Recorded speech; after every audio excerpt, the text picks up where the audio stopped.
Lourdes. Janiela, Natalie. Marisol. You're visiting your family in Mississippi. You go on and hang out with a couple of your friends near a grocery store. You proceed to buy bubblegum with 2 cents. Days later, your body is found in a nearby river, mutilated, beaten, and shot. This gruesome scene that have just played out is no hypothetical, but rather a true story about a 14-year-old boy named Emmett Till. This injustice led to nationwide attention to racial violence in America, lighting the spark in the civil rights movement. In CRF's article, A Brief History of Jim Crow, we learned that Jim Crow laws in the South imposed rules that distinguished black and white individuals from each other. Based on the theory of white supremacy, policies allowed the ideology of white superiority to live on, causing fear and oppression to run rampant on black communities. However, Emmett Till's case was not the only black killing that happened in Mississippi in the same year. According to Anne Sarah Rubin's article, Reflections on the Death of Emmett Till, in May of 1955, NAACP worker George Lee was killed in Belzoni. On August 17th, activist Lamar Smith was shot in nearby Brookhaven. With both these killings, no one was convicted. As you know, many of these unjustified killings ran rampant in Mississippi, but shockingly, Emmett Till's murder was the one case that caught everyone's attention. In August of 1955, the mother, Mamie Till Bradley, sent her son on a trip to Mississippi Delta to visit family. Stated in Robin's article, Emmett and 8 other of his friends drove to Crossroad Hamlet of Money to join a couple dozen more of black men who were congregating near the Bryant grocery store. After a couple of exchanges between friends, Emmett was there to go inside the store to ask a white woman out on a date. Allegedly, it was heard that Emmett uttered the words "bye baby" to Caroline Bryant, the wife of the owner of the store, Roy Bryant.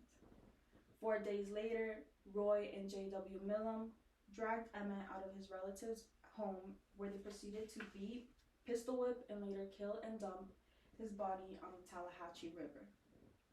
On August 31st, 3 days later, a body was found in the river, unrecognizable to many.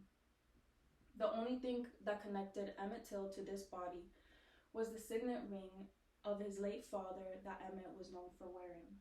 Although Bryant and Millam were put on trial, no one was convicted. In fact, it took only 75 minutes for an all-white jury to find them not guilty. It was no surprise that no white man would ever go to jail for the killing of a black man or a black person during these times. However, what caused the American people to no longer be able to turn a blind eye was Mammy's decision for an open casket. According to History.com's article, Emmett Till is murdered, Mammy wanted the world to see what racist murderers had done to her only son, and soon enough they saw. Emmett's photo on Jet magazine became so mainstream, this case would soon become unforgettable. The public outrage was used to further activism against racial injustice. According to the National Museum of African American History and Culture, Dr. King invoked Emmett's murder during various of his speeches, and many of his speeches, such as the 1963 Mother's Day sermon and the infamous I Have a Dream speech during the March on Washington. In addition, Rosa Parks mentioned Emmett's murder after her refusal to give up her seat to a white passenger, stating she thought about Emmett Till and she couldn't do it. Decades later, the Emmett Till Anti-Lynching Act was signed in March 2022, making lynching a federal crime. For many black communities, the murder of Emmett Till was just another strand of evidence of the brutal mistreatment and decades-old oppression caused by white supremacy. With the constant injustice and terrorism black Americans faced during those times, we can still see various institutions throughout the U.S. that still perpetuate these same ideologies. However, as Rosa Parks once put it, We still today have a long way to go, and we still have to continue to work. Emmett Till was only 14 years old when his life ended unjustly, but through his murder, the U.S. would no longer be the same. Thank you.